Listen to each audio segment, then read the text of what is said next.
Perfecto. Bueno, Vaya, brevemente agradecer, como siempre, ya lo dije hace un ratito, al área académica por el aguante, y agradecer al doctor Enríquez nuevamente que nos está acompañando para ampliar el tema que quedó pendiente, que no llegamos por una cuestión de tiempo, a quien le agradecemos nuevamente su presencia. Y bueno, en este caso también al doctor Cherubini, que quizás después cuando termine el doctor Enríquez vamos a leer una parte de su extenso currículum y que siempre también nos acompaña en todas las actividades del colegio, que siempre nos está dando una mano cuando lo precisamos, así que bueno, un especial agradecimiento, también un amigo. Gracias Martín, en serio, por acompañarnos, por tu tiempo. Gracias a Y ustedes. bueno, un amigo de la empezamos casa, con la clase. del Instituto de Derecho Procesal Civil, bueno, siempre abusando de su generosidad y siempre presente. Así que bueno, muchísimas gracias Bueno. por esto. No. Gracias, en serio, doctor Cherubini. Y bueno, sin más preámbulos y a los fines de aprovechar el tiempo al máximo, si les parece, comenzamos con el doctor Enrique. Bueno, gracias Leandro. Bueno, buenas tardes para todos.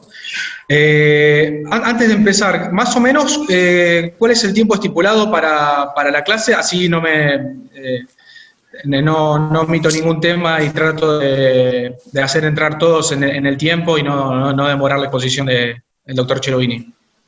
Estamos más o menos en 45 minutos cada uno, una hora cada uno. Depende también un poco Bárbaro. de las preguntas.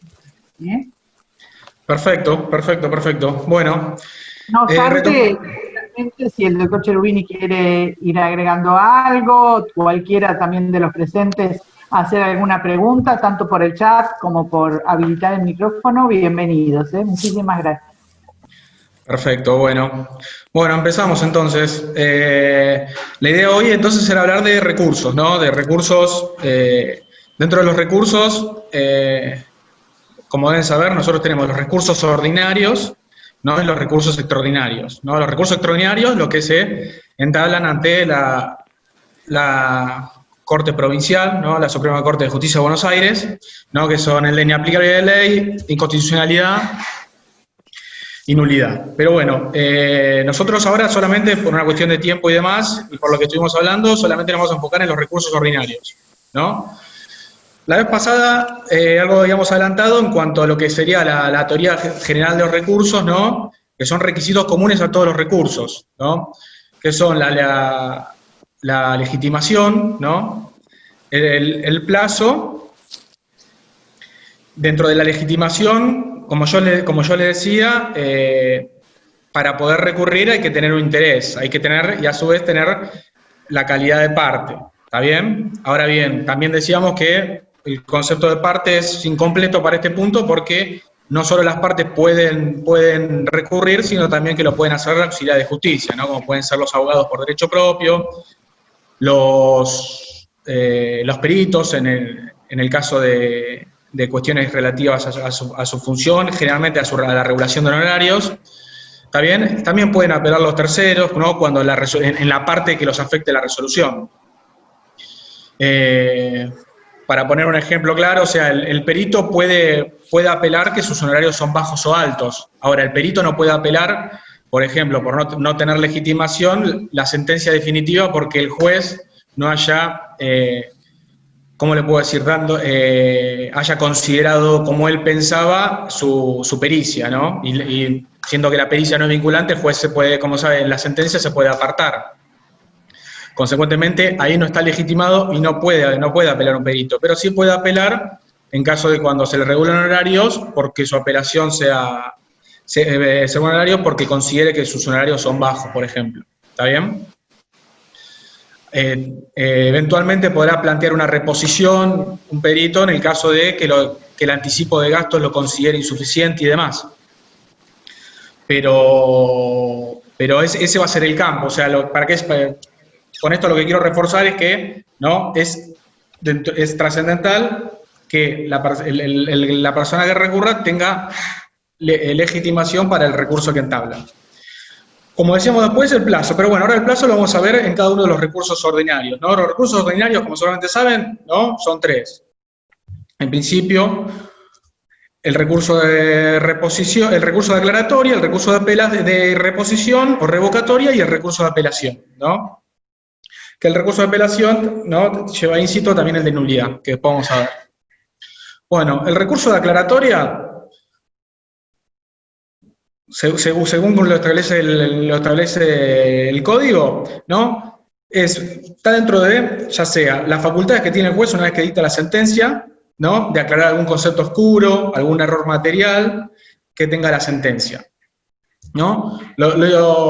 El punto trascendental del recurso de aclaratoria es que no tiene que modificar lo sustancial de la decisión. Son meramente cuestiones numéricas, errores en los nombres, ¿no? Si bien se puede hacer de oficio, también puede ser a pedido de partes dentro del tercer día, ¿está bien? Ahora, en cuanto al el plazo, es relativo. Si bien el código establece los 3 días, lo cierto es que los errores numéricos incluso hasta pueden ser modificados en la parte de la ejecución de la sentencia. Así que, en ese sentido, la aclaración de la sentencia, cuando realmente se tratan de errores materiales, numéricos y demás, ¿no?, el plazo no es tan rígido como puede ser el plazo, ¿no?, para interponer un recurso de apelación. Leo, perdóname que te interrumpa para hacer una breve aclaración desde la práctica, o quizás quienes estamos arrancando, lo primero que nos llegan por ahí son las sucesiones.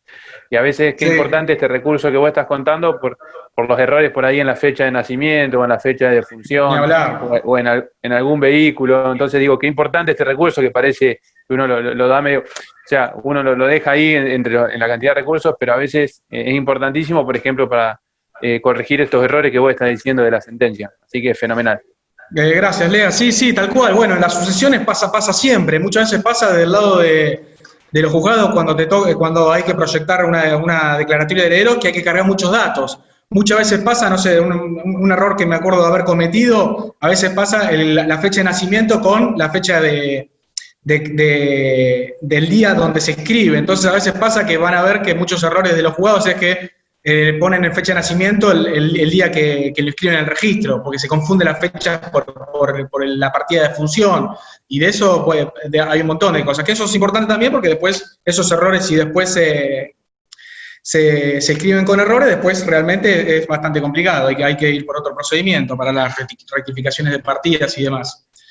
Pero, a ver, en principio parece un recurso de lo más sencillo. Ahora, a veces es complicado cuando a través de un recurso de declaratoria, ¿no?, se plantea, a través de un recurso de declaratoria, cuestiones que muchas veces exceden lo que sería el ámbito de la aclaratoria, y que tienen que ser tratados por la apelación. ¿Por qué? Porque a veces la sentencia no está muy clara, ¿no? Entonces nosotros pensamos, dice, bueno, el recurso aclaratorio ante la oscuridad, ¿no?, como que no se entiende la sentencia, entonces le pido al juez que la aclare. Pero a veces esa aclaración me cambia sustancialmente la decisión.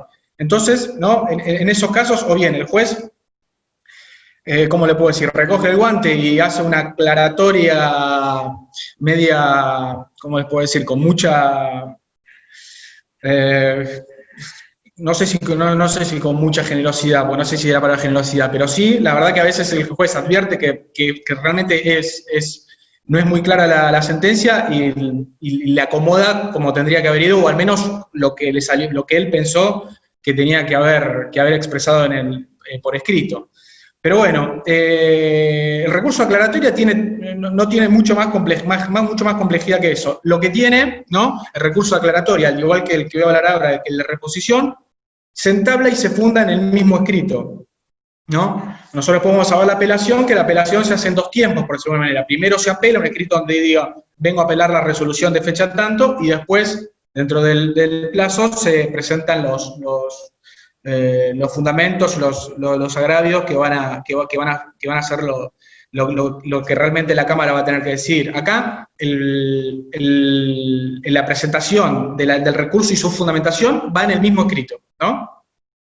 Y el juez lo resuelve directamente, no hay que sustanciarlo.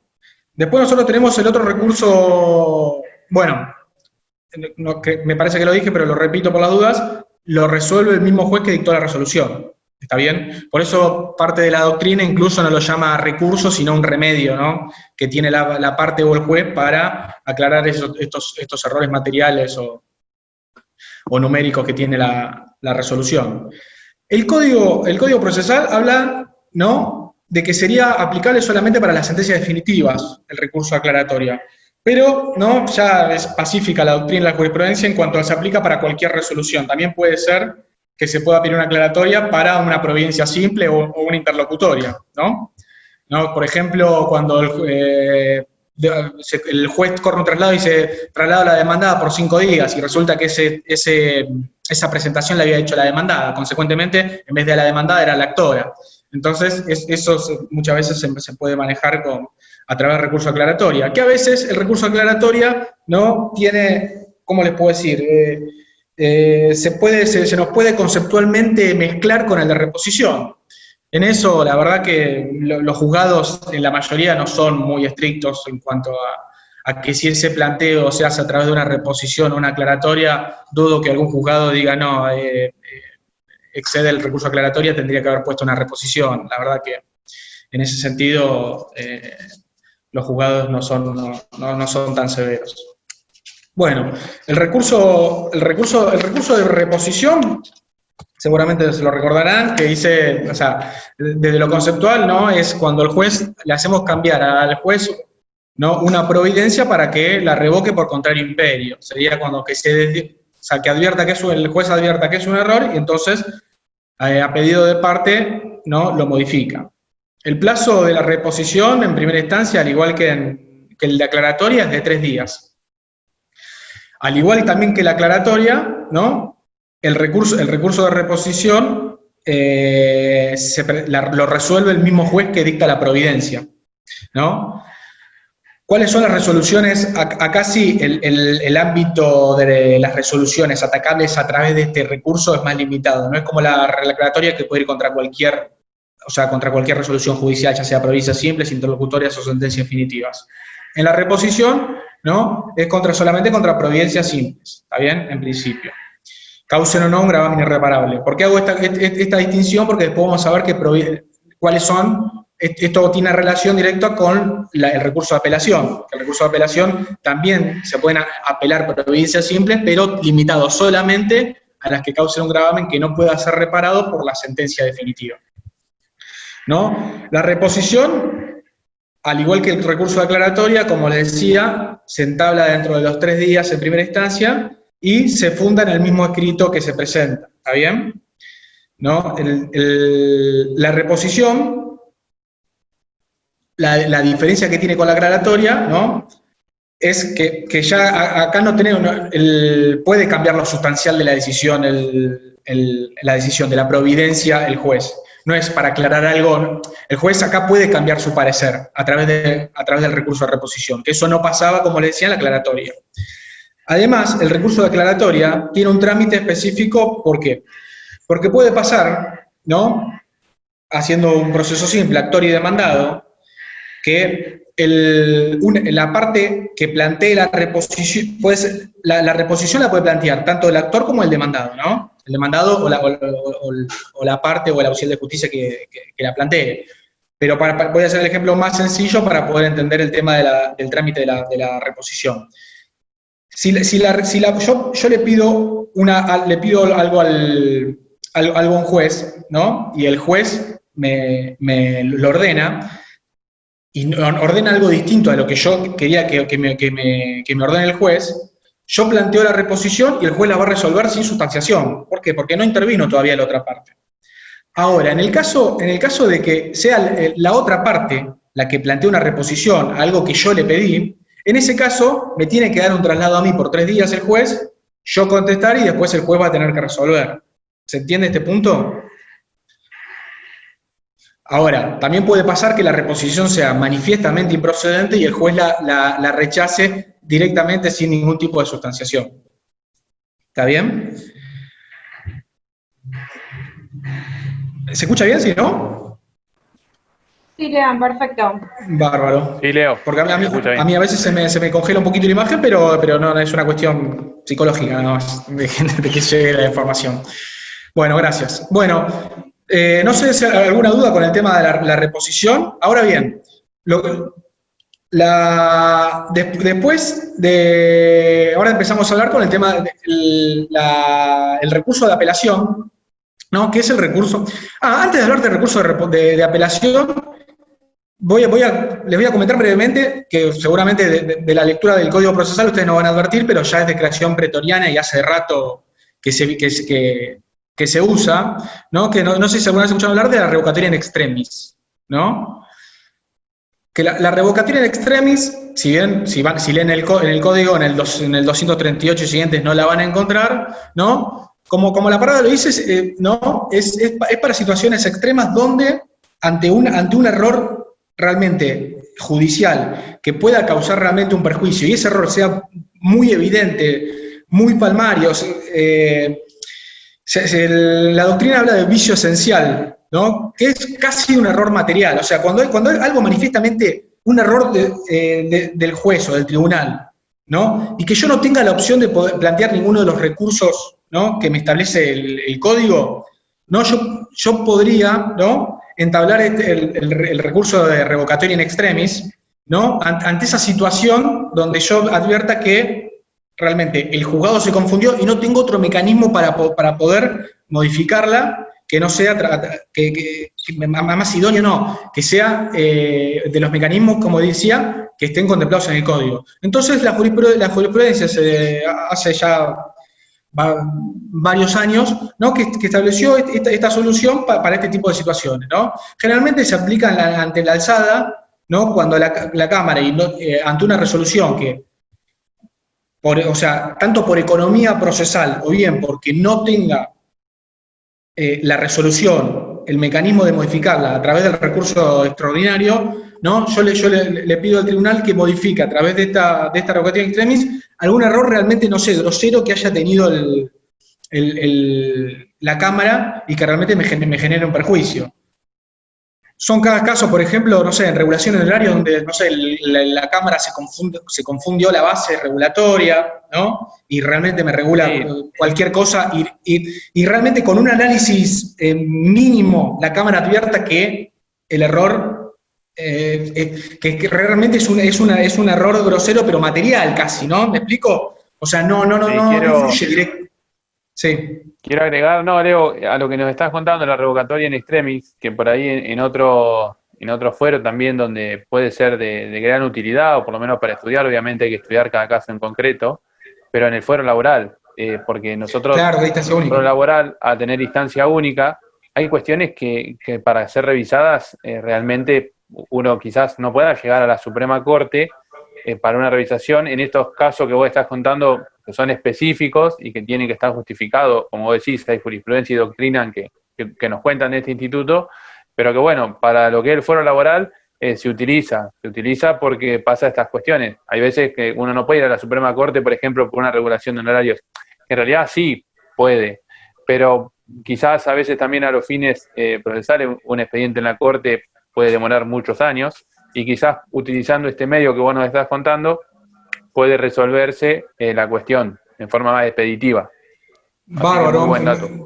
No, gracias a vos, Lea, el aporte, tanto tuyo como el que quiera aportar. La verdad que a mí me encanta y la verdad que nos nutre a todos. O sea, sí, tal cual. Yo digo honorario porque generalmente la regulación de horarios, salvo cuando sean cuestiones que tengan que ver con la base regulatoria, la Cámara es la última instancia.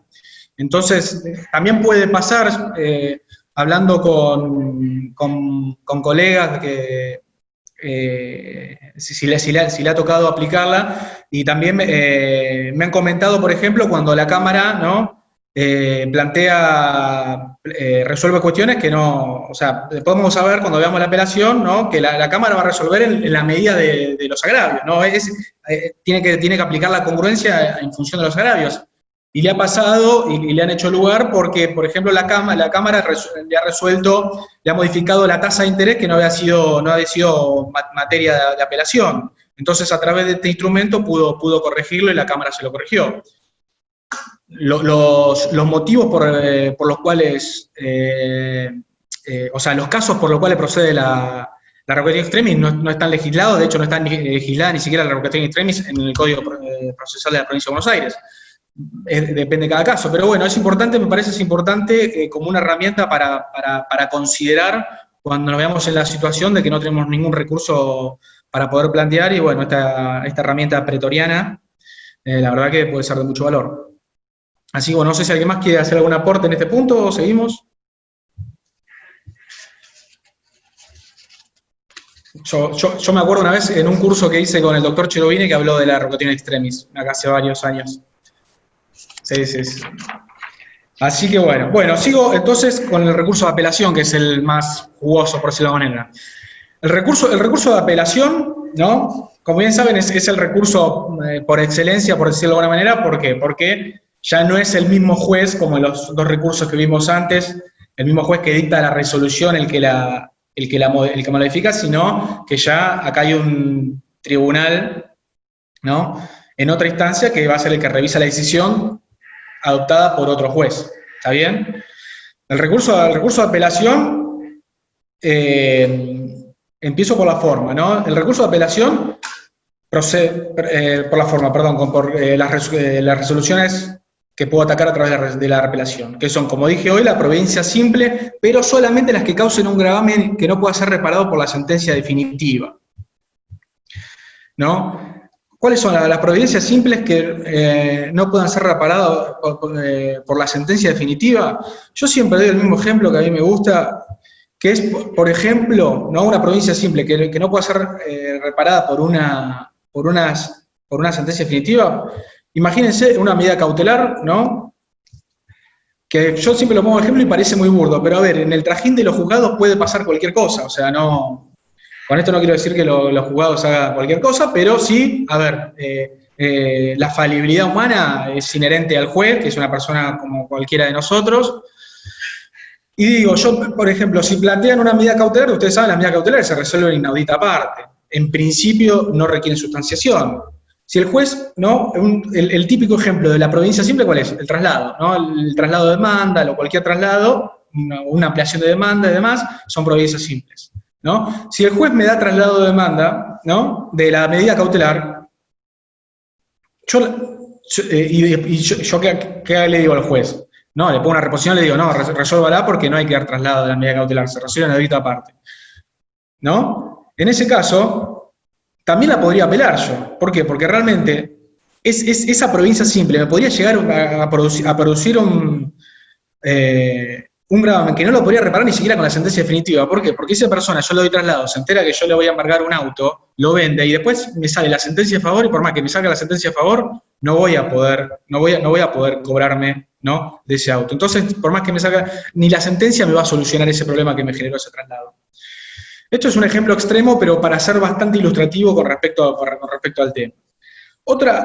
Las otras resoluciones que son atacables por la apelación son las resoluciones interlocutorias. ¿Se acuerdan que hablamos de las resoluciones interlocutorias? Son aquellas que se dictan previa sustanciación entre las partes, o bien las que resuelven artículo. ¿Por qué digo las que resuelven artículo? ¿Por qué? Porque también puede ser que, en el caso, volviendo al ejemplo de las medidas cautelares, puede ser que una medida cautelar se resuelve sin sustanciación, pero me resuelve artículo, por decirlo de una manera técnica, ¿no? Tomo una decisión sobre alguna cuestión del proceso. Entonces, eso no quita que puedan ser apelables. ¿Está bien? Entonces, la apelación va contra las providencias simples que me puedan causar un gravamen que yo no pueda ser reparado por la sentencia definitiva, y las resoluciones interlocutorias. Y, principalmente, las sentencias definitivas, ¿no? Sentencias definitivas de cualquier tipo de proceso. Ahora bien, el plazo para apelar es de 5 días, ¿no? De 5 días desde que me notifican la resolución. Porque las resoluciones, ya sea las interlocutorias como las deficientes definitivas, ¿no?, las decisiones que se toman en una u otra, o en otra resolución se notifican por cédula. Entonces yo tengo 5 días de que quedo notificado. Contra los 3 días, ¿se acuerdan?, de las providencias simples, de las aclaratorias y de las revocatorias. Acuérdense que la revocatoria a las provincias simples no se notifica por cédula, consecuentemente los 3 días son los 3 días que me quedo notificado por Ministerio de la Ley. 5 días. Ahora bien, la forma de interposición de la apelación es distinta a la aclaratoria y a la reposición en cuanto a qué. En cuanto a que el escrito donde yo recurro no tiene que tener los fundamentos. Se hacen 2 etapas. Yo, dentro de los 5 días, apelo, y una vez que el juez me concede el recurso, tengo 5 días, ¿no? En el caso de que sea concedido en relación, para presentar los fundamentos, lo que se llama el recurso de apelación concedido en relación, el memorial. Que después vamos a ver que el recurso de apelación se puede conceder de 2 maneras distintas. Uno es libremente y otro es en relación. Leo, Para hacer sí. perdóname que te corte, pero esto me parece importante y por ahí aprovechando que vos estás, de comillas, del otro lado, digo, en términos concretos, ¿no? Sale la sentencia, la Sí. apelación, y ahora seguramente cuando empieces a ampliar el tema del memorial y cómo fue conseguido el recurso, que nos puede ampliar. A los fines prácticos, digamos, hoy en día se hace por token, lo están recibiendo en papel, digamos, bien práctico. Para El preguntarte. recurso de apelación. Sí. A ver, en cuanto a la forma en que se puede apelar, obviamente, usted tiene que, la apelación la pueden presentar en formato digital. Obviamente, con el tema del momento que estamos viviendo, los juegos están bastante laxos en que en la intimación, en el caso de los que son patrocinantes, a que después presenten la firma de la parte. ¿Está bien? Bien. Yo en este punto, yo te puedo decir, no sé, el criterio que tienen los jugadores que yo conozco, pero Martín Cherubini te lo va a decir, muchos juzgados con el tema de lo electrónico, lo papel, la firma y demás, no es unánime los criterios. Ahora bien, yo te digo desde mi parecer, o sea, la apelación, obviamente, el plazo de la apelación es perentorio fatal. Vos estás notificado, vos tenés que apelar.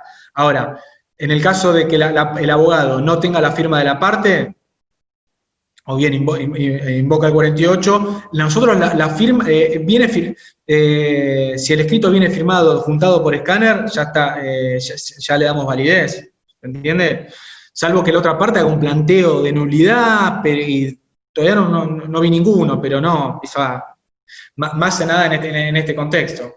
Pero, No, y aparte, digo, también a los fines prácticos de cuando uno está mandando un escrito con la firma de la parte que lo adjunta en formato digital, quienes firmamos esa presentación electrónica somos los abogados y las abogadas, digamos, al fin y al cabo la responsabilidad por haberla juntado también recae sobre nosotros, digo, para estar atentos también y no hacer cualquier garabato o pensar, sí, total es digital y no pasa nada. No, digamos, no, tal cual. A ver, del momento que se va a apelar una sentencia, yo calculo que con el cliente se habló, ¿no? O sea, más o menos claro, de que se iba a apelar. Obviamente, apoderado no hace falta más que la firma del apoderado. Ahora, en el caso de la apelación, a ver, si tu pregunta es, si viene con la firma solamente del abogado, más aún en este contexto, y si la apelación está en términos no planteada, sí, a mi criterio está planteada. Que después acompañen otro escrito con la firma de la parte y demás, sí. A ver, pero bueno, según... sí, depende del caso, sí. El abogado, digo, claro, el abogado va a advertir si le conviene o no invocar el 48 o hacer una presentación en otro sentido diciendo, no sé, cada situación, hoy en día cada situación es un mundo. Ya están empezando a haber planteos de nulidad por las notificaciones por carta documento. O sea, se vienen tiempos de mucha incidencia, intuyo yo. Va a depender mucho para mí, de la buena fe. A ver, igual que yo lo digo para el abogado también que está de la otra parte.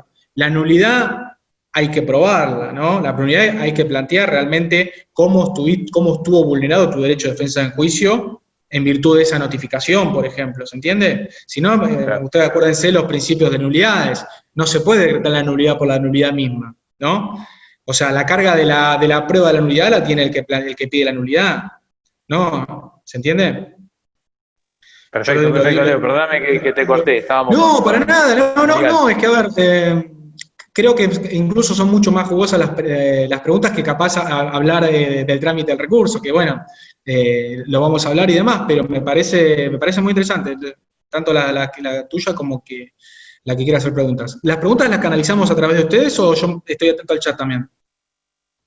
No, no, por eso, quien también tenemos la posibilidad de, como es formato taller, quien se quiera desmutear y presentarse y hacer una pregunta, aprovechar la presencia de Leo y después de Martín, Bárbaro. para bueno, así que no hay problema. Yo agradezco Tal acá la cual. pregunta, el tema de la reposición con apelación en subsidio. Yo iba a hablar, pero está bueno mencionarlo, ¿no? Si bien los recursos cada uno se entablan por separado, o sea, yo no puedo plantear 3 recursos juntos, ¿no? Porque el recurso, por ejemplo, el recurso de apelación no se plantea por las dudas de que fracase la aclaratoria y demás, ¿no? Ahora bien, en el caso, por ejemplo, de las aclaratorias, lo que tienen que tener en cuenta, esto yo me olvidé de comentarles, pero bueno, capaz lo iba a obviar, pero me parece importante decirlo, ¿no? Hay que ver después de la aclaratoria, ¿no? Si la parte realmente a partir de esa aclaración se sienta agraviada y ahí puede llegar a apelar. En el caso del recurso de reposición con apelación de subsidio, como ya vemos, ya está en el Código Procesal, ¿no? La reposición por apelación de subsidio, ¿qué nos da la posibilidad, no? Que en el caso de las providencias simples, que sean susceptibles de ambos recursos, yo pueda plantear la reposición con la apelación de subsidio. ¿Cómo puede ser en el caso del ejemplo de la apelación de la medida cautelar que yo les hablaba hoy, ¿no? Yo en ese caso lo que me va a convenir hacer es plantear una reposición con apelación de subsidio, porque en caso de que el juez me mantenga esa providencia. Entonces, yo planteo la apelación de subsidio. Lo que hay que tener en cuenta es que son 2 plazos distintos, ¿no? La reposición es de 3 días y la apelación es de 5. Consecuentemente, para yo plantear la reposición con apelación en subsidio, ¿no? Tengo que plantearlo dentro de los 3 días. Si yo lo planteo en el 4.º día, el juez me va a declarar extemporánea la reposición y sí me va a conceder la apelación entablada en forma subsidiaria. Ahora bien, lo que es importante también tener en cuenta es que cuando yo planteo una reposición con apelación en subsidio, ya la apelación en este caso no va a tener esas 2 etapas de que yo hablé recién, que por un lado la planteo, apelo y por otro lado después la fundo. Acá los fundamentos de la apelación ya tienen que estar contemplados en el escrito donde planteé la reposición. ¿Por qué? Porque se supone que como la reposición hay que fundarla, el fundamento por el cual yo quiero que el juez me haga valer la reposición van a ser los mismos que después van a servir ante la alzada para el recurso de apelación.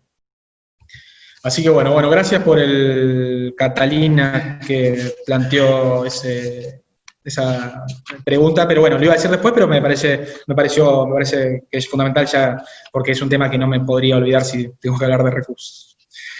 Les decía entonces, bueno, recurso de apelación, ¿no?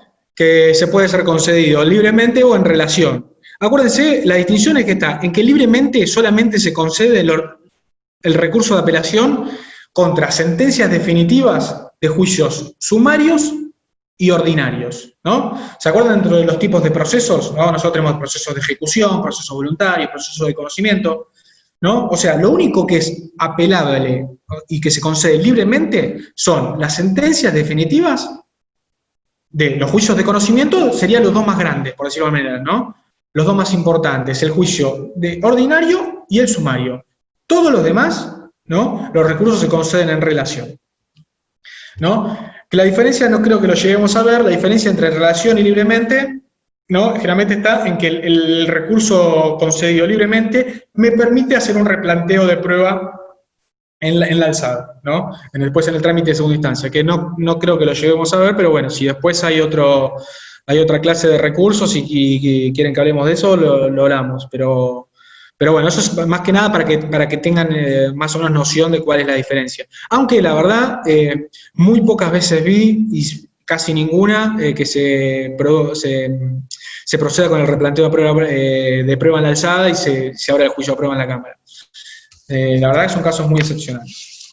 Ahora bien, como les decía, como puede ser concedido libremente en relación, según la resolución a que ataque, el recurso de apelación tiene distintos efectos. Seguramente han escuchado hablar, ¿no?, que el recurso de apelación puede ser concedido con efecto suspensivo, que es el principio general, ¿no? ¿Qué significa un efecto suspensivo? ¿No? Que suspende los efectos de la sentencia hasta tanto, ¿no?, se encuentre firme. O sea, que lo resuelva la Cámara, la Corte o el tribunal que corresponda según el caso en particular.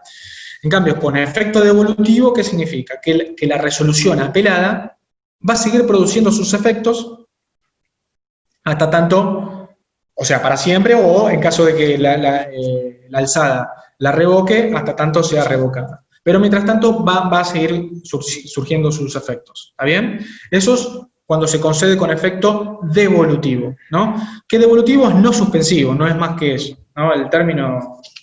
De hecho, creo que el proyecto de reforma del Código Procesal de la Provincia de Buenos Aires tiene, me parece que hacen el cambio del nombre y le van a poner no suspensivo. ¿Está bien? Bueno, a ver, ¿cuáles son los casos en que ¿no? Salvo que la ley nos diga que se concede con efecto devolutivo, siempre es con efecto suspensivo, ¿no? Los casos que se concede con efecto devolutivo son, por ejemplo, ¿no? Las medidas cautelares, ¿no? Cuando se concede la medida cautelar, por ejemplo, un embargo, una inhibición, ¿no? Cuando yo apelo a esa medida cautelar es con efecto devolutivo, ¿está bien? También pasa mucho las sentencias de alimentos, ¿no? También cuando hace lugar a la demanda se concede con efecto devolutivo. Con el tema de las medidas cautelares, si bien esto capaz excede un poco el tema de los recursos, lo que tienen que, para mí siempre es un tema importante que sepan, ¿no? La diferencia entre cuándo corresponde apelar una medida cautelar y cuándo corresponde proceder conforme a los incidentes, ¿no? Porque muchas veces pasa que se apelan medidas cautelares, ¿no? Cuando en realidad lo que corresponde es plantear un incidente. ¿Qué pasa? Las medidas cautelares, como ustedes saben, no causan estado, ¿no? No hacen cosa juzgada material. Consecuentemente, ¿no? Yo las puedo atacar a través de dos mecanismos. Uno es el recurso de apelación, pero hay que tener en cuenta que el recurso de apelación, ¿no? Que esto es un tema que después lo vamos a hablar, el recurso de apelación está limitado solamente a las constancias que tuvo el juez de primera instancia. ¿Se entiende? ¿No? Entonces, en el recurso de apelación yo le estoy pidiendo a la Cámara que tome otra decisión con los mismos datos, en función de la misma pretensión y de las mismas pruebas y demás que tiene el juez de primera instancia. O sea, que revea esa decisión con esas constancias. En cambio, la medida cautelar yo también las puedo atacar en función del recurso, del incidente de nulidad. Ya sea denunciando que cambiaron las situaciones, ¿no? Ya sea a favor o peor, o bien, no sé, poniendo garantías y demás a los efectos de que no me cause un perjuicio como me puede causar una decisión que tomó el juez. No sé si se entiende este concepto, pero me parece que eso es importante, no está en el tema, pero me parece un punto interesante que sepan eso, ¿no? Que las medidas cautelares se pueden atacar a través de dos medios, ya sea a través de la vía recursiva como de la vía incidental, ¿no? Si yo considero que la decisión del juez de primera instancia con esa situación, ¿no? De hecho y de derecho es errónea, bueno, ahí lo apelo, ¿no? Ahora, si yo creo que el juez tiene que tomar otra decisión por otras circunstancias que no estaban en su momento planteadas y la quiero plantear ahora, ahí procedo conforme, si mal no recuerdo, es el 204, ¿no? Mediante el incidente, ¿no? De modificación de medidas cautelares. Le decía entonces, bueno, con efecto devolutivo, y después también el recurso de apelación, ¿no? Puede ser concedido con efecto inmediato. ¿Qué significa con efecto inmediato? Que se apela a la resolución, si se apela ¿no? Obviamente con efecto en relación, presento el memorial a los 5 días, doy traslado. El traslado del memorial, acuérdense que es por nota, es Ministerio de la Ley, ¿no? No es por cédula el traslado del memorial, ¿sí? Entonces, una vez se genera memorial, traslado a memorial, el traslado memorial es por 5 días. Ahora, es facultativo. La parte que no apeló y que se va a contestar los agravios de la otra parte, ¿puede hacerlo o no puede hacerlo? Obviamente, está en cada parte, es conveniente hacerlo, pero bueno, es facultativo. Lo que no es facultativo es la presentación de los fundamentos del recurso, ya sea del memorial o la expresión de agravios. Si usted no presenta dentro de los 5 días de concedido el recurso, en el caso de que sea un juicio sumario en relación, el memorial, el recurso queda desierto. ¿Qué significa desierto? Que salvo que haya apelado a la otra parte, la resolución, ¿no? Queda firme. Y bueno, y le decía entonces, perdón, y retomando el tema, también puede ser conseguido con efecto inmediato o con efecto diferido. Con efecto inmediato, ¿qué significa? Que el recurso va a ser resuelto por la Cámara en el momento que se plantea, y en el caso de que es con efecto diferido, recién la Cámara va a tratar el recurso una vez que se haya apelado la sentencia definitiva y tenga que resolver esa cuestión, y se va a tratar la cuestión, el recurso consigo en efecto diferido. ¿Cuándo se concede con efecto diferido? Lo establece la ley. Cuando son cuestiones que no van a alterar la decisión del juez en el proceso, lo sustancial de la decisión no va a ser modificada por esa resolución que fue apelada. Por ejemplo, puede ser, ¿no? Por ejemplo, un caso de autos que son apelables y que se concede con efecto diferido es cuando se apela las costas en las incidencias, ¿no? Cuando están mal impuestas las costas, esa imposición de costas se conceden con efecto diferido. ¿Está bien? Ahora, después nosotros tenemos, ¿no? Algunas cuestiones en el proceso que son inapelables, ¿no? Como por ejemplo la prueba, ¿no? El 377 del Código Procesal, ¿no? Establece que en todo el trámite de la prueba, todas las incidencias que se generen son inapelables. ¿Cuál es el motivo? La economía procesal, ¿no? Porque si de cada incidencia que se genera en el ámbito probatorio, en el periodo de prueba, se podría apelar y el expediente tendría que ir a la Cámara y volver, lo más probable es que el proceso, si hoy no tarda poco, tardaría un poquito más. Entonces, el legislador establece que las cuestiones de prueba son inapelables. Pero ¿qué pasa?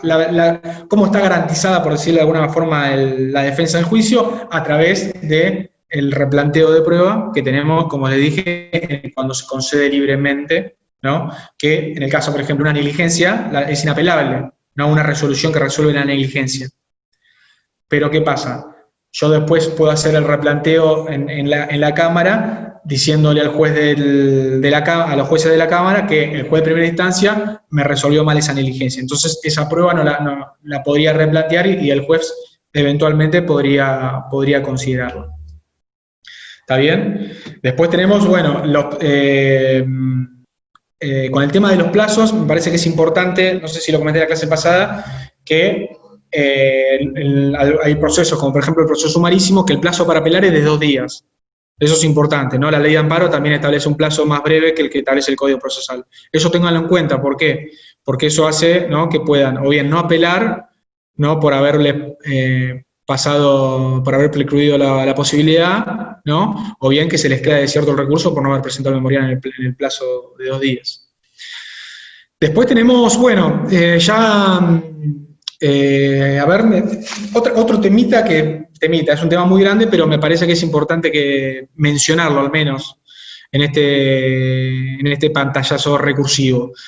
Que es, obviamente, ¿cuáles son apelables? Las resoluciones que todavía no se encuentran firmes, ¿no?, que no entraron en autoridad de cosa juzgada, ¿no?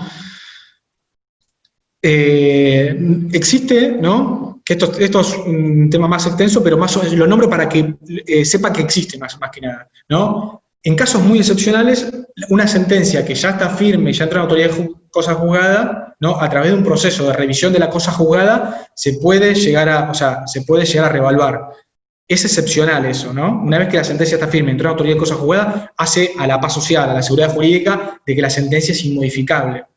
Ahora, ante situaciones excepcionales, como por ejemplo, ¿no?, y que tienen que ver con cuestiones extrínsecas al proceso, no cuestiones que el juez pudo advertir en el proceso. ¿Por qué? Porque si son cuestiones propias del proceso, yo tengo distintos carriles, ya sea la recursiva o el planteo de nulidades, ¿no?, o la inexistencia de, no sé, de alguna presentación y demás. Ahora, el límite temporal en estos casos es la cosa juzgada, que una vez que tengo cosa juzgada solamente puedo atacar a través de la acción, ¿no?, una acción autónoma de revisión de la cosa juzgada, ¿no?, que se da ante situaciones muy excepcionales, como puede ser, por ejemplo, cohecho, prevaricato, por ejemplo, que la sentencia se haya basado en prueba testimonial, la cual después de dictada la sentencia, los testigos fueron condenados penalmente por falso testimonio. O sea, todo, como les digo, son cuestiones extrínsecas ajenas a lo que pasó en el proceso y que hacen realmente que la sentencia no pueda mantener esa autoridad de cosa juzgada, pero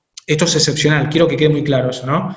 La excepcionalidad, el principio general, perdón, es que la cosa juzgada es inmodificable, ¿no? ¿Por qué? Porque hace, como les digo, a la seguridad jurídica y a la paz social, a los principios fundamentales de nuestro Estado de Derecho.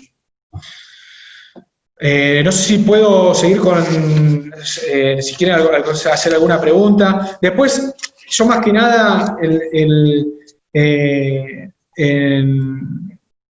quería comentar, por ejemplo, después nosotros tenemos en cada ley, tenemos, ¿no?, situaciones especiales en cuanto a los recursos. Por ejemplo, ¿no?, la ley de defensa del consumidor provincial, que me voy a fijar el número que no me acuerdo, la 13.133, el Código Provincial de Implementación del Derecho de los Consumidores y Usuarios, que establece en el artículo 29 que cuando la sentencia, ¿no?, es favorable al consumidor, la apelación será concedida previo depósito de capital, intereses y costas. Que eso es un tema capaz que no es tan común escucharlo, pero bueno, lo he visto y la Cámara, al menos departamental, ha hecho aplicación de este artículo y es interesante porque muchas veces pasa que cuando defendemos a un consumidor, ¿no?, y la sentencia le sale a favor, muchas veces pasa que el demandado no hace este depósito y queda firme la sentencia, ¿no? Eso es importante tenerlo porque capaz, no sé, el juez lo concede y no le exige esto. Entonces, exigirle eso al juez para que a través de la vía recursiva que consideren, ya sea en realidad por una reposición, ¿no?, o algo. Incluso, muchas veces pasa que, no sé si ustedes lo advierten cuando los plantean, ¿no? Ese tipo de recurso para decirle al juez que cumpla con la ley 13.133, ¿por qué recurso lo canalizamos? ¿Por el de apelación? ¿Por el de reposición? Congelado. ¿Hola? Hola, ahora sí. Había quedado cortado. No sé en qué parte quedé congelado, ahora que estoy descongelado, no sé cómo... No, era bueno, una parte más. No, bueno, Te estaban pidiendo un ejemplo. Me parece que era ¿Cómo del tema... canalizaban el recurso? Claro. Cuando el juez omite pedirle, en este caso a la empresa, que deposite capital e interés. Claro, el condenado, ¿no?, que canaliza? deposite el monto. Claro, digo que a veces el canalizar este recurso a veces no nos puede generar duda, digo, a través de una aclaratoria, no, porque en realidad el juez omitió, entonces por una revocatoria, incluso hasta por una apelación. En ese sentido, van a depender mucho, capaz, de la buena voluntad judicial, pero bueno, es importante saber que tienen herramientas, ¿no?, procesales que les da el código para poder articularlos. También pasa con la ley de concursos y quiebras, ¿no?, que el principio general es la inapelabilidad, ¿no? En esos casos la apelación está muy limitada, lo mismo que... Pero bueno, también hay que tener en cuenta que inapelabilidad no significa irrecurribilidad. Muchas veces pasa que algo... el criterio de la doctrina es que no sea apelable, no significa que yo no pueda plantear una reposición. Para mí todo lo que podría ser que es inapelable no exime de que no me prohíbe la reposición. Pero bueno, es importante tener en cuenta estos conceptos porque nada, los planteos hay que hacerse, hay que hacerlos, existen herramientas de todo tipo, ya sea las que están en el código, las que no están, para poder hacer valer los derechos. No sé si ya adentrándome a las 3 de la tarde, no quiero tener mucho más. No hablé del procedimiento en la segunda instancia y demás. Si quieren, yo después con los que coordinan el curso lo podemos ver, si lo consideran, pero bueno, no quiero seguir quitando tiempo a la exposición que viene. Y si quieren hacer alguna pregunta y la podemos ver. No, me parece que es un tema que por ahí demanda un poquito más de tiempo, entonces ver todos los recursos de segunda instancia. Sí, más que nada el trámite de la segunda instancia, y bueno, recursos extraordinarios, no sé, ya es más complejo, pero bueno, no sé si capaz se excede un poco la tónica del curso. Pero bueno, no sé si hay alguna pregunta, desde ya les agradezco muchísimo, la verdad que a mí, para mí es un placer que me llamen y compartir estos momentos con ustedes, con Martín y demás, me parece muy, que sirve siempre. Bueno, Leo, muchísimas gracias a vos por acompañarnos, por dar esta mirada que que es tan importante, también desde el punto de vista teórico, también desde el punto de vista práctico, y bueno, la mirada necesaria que siempre nos complementa a veces también y hace que la prevención, quizás a quienes recién estamos arrancando, mejore, bueno, la calidad del servicio de justicia, Leo. Entonces, gracias por estar a disposición, y bueno, seguramente te vamos a volver a convocar en algún momento acá con Caro y el grupo y el área académica, en serio. Sí, Gracias, encantado, Leo. encantado, gracias, les agradezco y sigan con esto que está buenísimo. La verdad que me parece que hagan estos encuentros y que se entusiasme tanta gente, porque, a ver, entre todos, nos formamos entre todos, y cuanto más sepamos todos, trabajamos menos, pero no digo desde la holgazanería, lo digo desde que vamos a ser más eficientes y vamos a trabajar mejor todos, ¿no? Por calidad, Bueno, Leo. ¿cierto? ¿Eh? Común.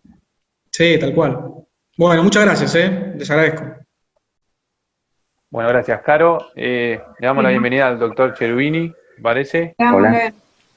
Sí, le damos la bienvenida al doctor Cherubini. Antes que nada, bueno, Lean, agradecerte por la predisposición, por el tiempo, la verdad, un lujo tenerte.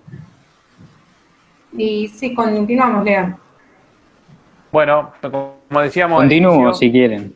dale, para no cortar brevemente, contar que el doctor Cherubini, bueno, siempre nos acompaña. También, como dijo Patri, forma parte de uno de los institutos del colegio, así que agradecemos también esa colaboración permanente que hace en las diferentes áreas del colegio. En esta ocasión acompañando a la abogacía joven.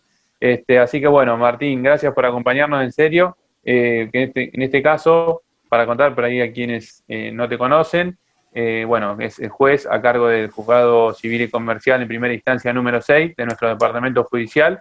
Así que bueno, sin más preámbulo, Martín, gracias en serio por el tiempo, por acompañarnos, y te dejamos con la palabra. Gracias. Gracias a ustedes, a los dos, Leandro, a Carolina, a Patricia. Y Leandro, si me permitís, le vamos a dar un trabajo práctico después de la clase que diste. No pueden llevársela de arriba. Así que la pregunta es la siguiente, relacionada con lo que explicó Leandro. Si yo tengo un juicio ejecutivo, anótenlo y estúdienlo y vean si se puede o si no se puede. La sentencia contra un juicio ejecutivo, ¿cómo se concede? ¿Libremente o en relación? Evidentemente se concede en relación. Ahora, si la sentencia de juicio ejecutivo pone fin al proceso y que la cuestión no puede ser discutida por el juicio ordinario posterior, el recurso es en relación. ¿Y qué hago si no puedo abrir a prueba en cámara y me quedó la prueba y me la denegaron? Investíguenlo, cómo se soluciona ese tema. Entonces, sentencia en un juicio ejecutivo que, por ejemplo, hace lugar a la excepción de pago. La deuda está pagada. ¿Se puede discutir en un juicio ordinario posterior? No creo. Está pagada. Ahora, yo me quedé sin prueba, me denegaron prueba como acreedor. Interpongo el recurso, me lo conceden en relación y no lo puedo abrir a prueba en cámara, porque solamente se puede abrir a prueba en cámara el concedido libremente. Entonces, 2 puntos, resuélvanlo. Fíjense, investiguen si se puede, si no se puede, si hay excepcionalidad a la imposibilidad de abrir o no a prueba del 255 del Código Procesal en la alzada, ¿qué pasa? Si al ser una sentencia que pone fin a una discusión, se puede sortear o no esa imposibilidad del recurso concedido libremente. Bien, ¿cómo armé la clase? Vamos a hacerla dinámica. Como ustedes son jóvenes profesionales, la idea es que ponerles arriba del escritorio todo lo que tienen que tener en cuenta hoy en día para después poder hablar y empezar a hablar, tal vez la clase que viene, de prueba. ¿Sí? Es probable que hoy lleguemos a los principios probatorios y la clase que viene, el tema que es la prueba y en especial la prueba en los procesos de responsabilidad y de daños y perjuicios. Pero vamos a ver qué tienen que tener ustedes, ya que está de moda todo lo que es informática, arriba de un escritorio, para poder trabajar en un proceso hoy en día en materia civil y comercial. ¿Qué es lo primero que tienen que tener en cuenta? Los fundamentos del Código Civil y Comercial nuevo. Ya no nuevo, tiene 5 años. Entonces, ¿Qué es lo primero a tener en cuenta? El diálogo de fuentes. ¿Qué es el diálogo de fuentes? Es la unificación de fuentes, porque ustedes tienen un mismo código que ahora reúne lo civil y lo comercial. Antiguamente estaba separado, y esas dos cosas, esa unificación, indudablemente trae aparejados conflictos porque responden a distintos principios. Entonces, el trabajo del código es precisamente armonizar cuestiones que son diversas. Entonces, tengo que tener un diálogo de fuentes. Siempre ustedes sepan que la declaración de inconstitucionalidad de una norma es la última ratio. Entonces, ¿cómo hacemos para que las fuentes del derecho dialoguen? Y ahí tenemos un ejemplo que me gusta traer a colación, que es la tensión que hay entre la posibilidad de perseguir el acreedor al deudor y las defensas que el deudor le puede poner hoy en día en tanto y en cuanto esté comprendido dentro de aquellos grupos que denominamos vulnerables. Y ahí van a ver que va a haber, y de hecho se está viendo todo el tiempo, la tensión que hay entre el acreedor de un proceso ejecutivo y el deudor consumidor. Yo quiero cobrar mi crédito, el título es circulatorio, no tengo que cuestionar la causa por un lado, y por el otro lado, un consumidor que dice a mí me respalda, tengo un principio protectorio, yo puedo investigar la causa, y de hecho hoy por hoy el principio protectorio, también contenido como uno de los basales del Código Civil y Comercial, es el que prevalece. Pero entonces ahí las normas empiezan a dialogar y una prevalece a la otra. ¿Y entonces dónde se ve ese diálogo en ese caso puntual? Que bueno, es cierto, sí, ambas normas, una dice que tenemos que perseguir al deudor, otra dice que tiene la defensa al deudor, y entonces en el medio, ¿qué hacemos? Bueno, es cierto que tiene que, por ejemplo, un pagaré reunir los requisitos del artículo 36 de la Ley de Defensa del Consumidor. Ahora, si no los reúne, ¿podemos directamente declarar la nulidad o le permitimos al acreedor que integre ese título para ver si en la integración de ese título están cumplidos los requisitos del artículo 36? Y ahí comenzamos a dialogar y vamos a ver que va a haber quien dice no, va a la nulidad, no, demos la posibilidad de que integre el título, y si lo integra y dentro de esa integración del contrato de mutuo está todos los requisitos de la Ley de Defensa del Consumidor, entonces es probable que no vaya a la nulidad. ¿Hasta ahí me siguen? ¿Vamos bien? ¿Qué otra cosa entonces hay que tener en cuenta? Que es fundamental. La constitucionalización del derecho privado. Es otro de los cimientos del Código Civil y Comercial. ¿Y qué es esto? Es una conexión entre la Constitución Nacional y el derecho privado. Pero recuerden ustedes que cuando hablamos de Constitución Nacional, no nos limitamos a la Constitución, sino al bloque constitucional, que está compuesto también por los tratados internacionales de igual jerarquía, 75, inciso 22, y tratados internacionales de menor jerarquía, pero mayor jerarquía de las leyes, 75, inciso 24.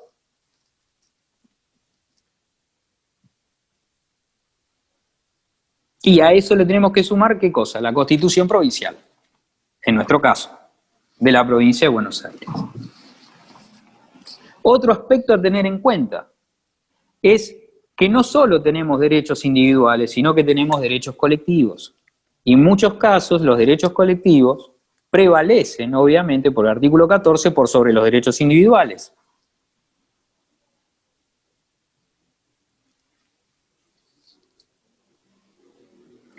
¿Dónde vemos reflejados los derechos colectivos? Sobre todo en las cuestiones relacionadas con medio ambiente.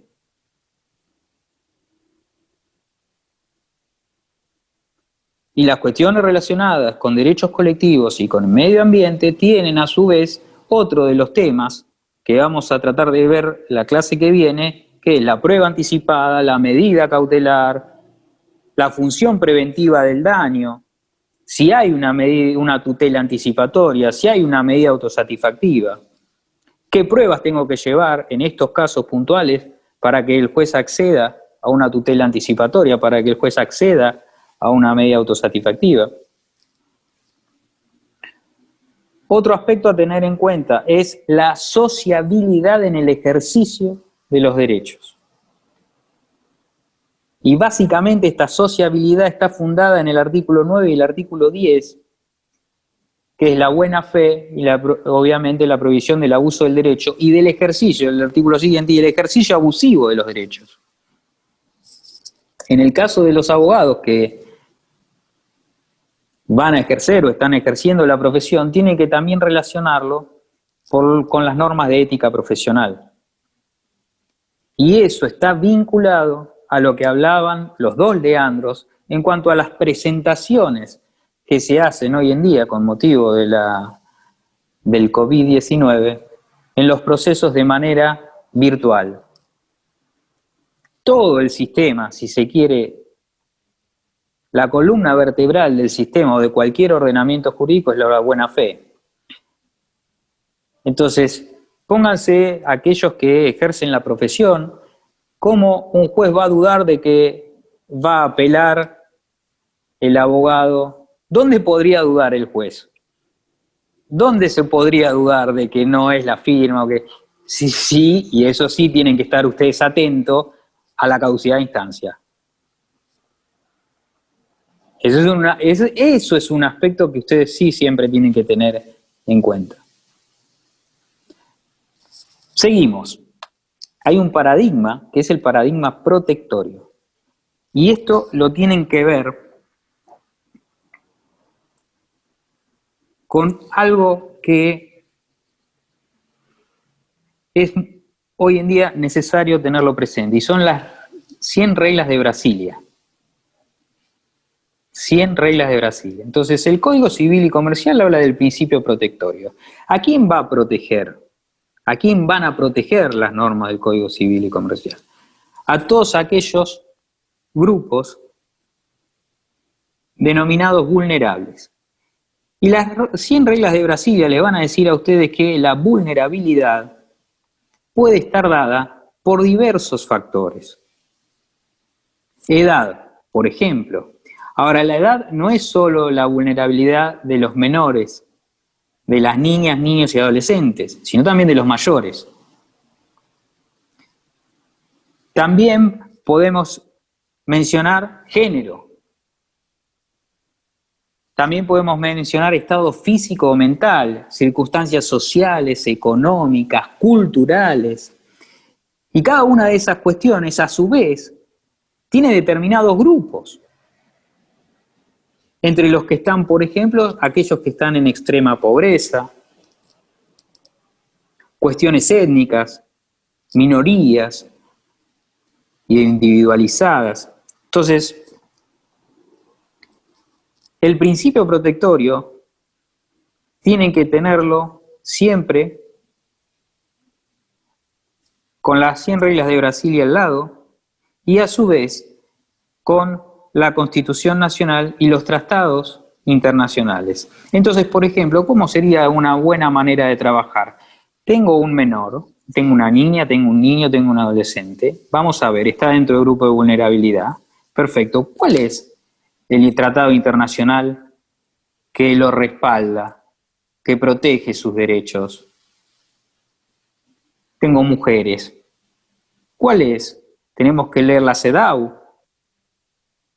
¿Sí? Y así ir viendo, ir haciendo dialogar a las fuentes del derecho, con las que ustedes se van a tener que encontrar en cada caso particular.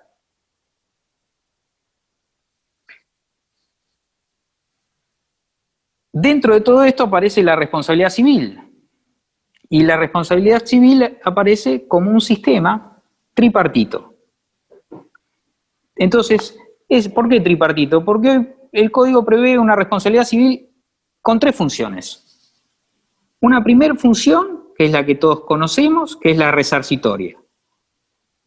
Una segunda función, que es fundamental, que es la preventiva. ¿Y qué importa esto? Que hay que prevenir el daño en las medidas de las posibilidades que tiene aquel al que le llega el conocimiento del mismo. Ahí otra vez lo vamos a vincular desde el punto de vista procesal, por ejemplo, con aquella medida cautelar sustancial, tutela anticipatoria y o, que no es lo mismo, pero ahora lo digo así en conjunto, o medida autosatisfactiva. Primero prevenimos el daño, primero prevenimos que esto ocurra y después vemos cómo lo resolvemos.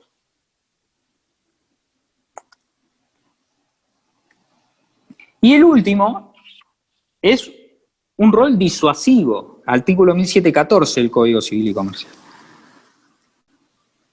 que está relacionado también, por ejemplo, con esa traba o trabita económica que le pone a la empresa que pierde o frente a un consumidor o un usuario a la hora de apelar.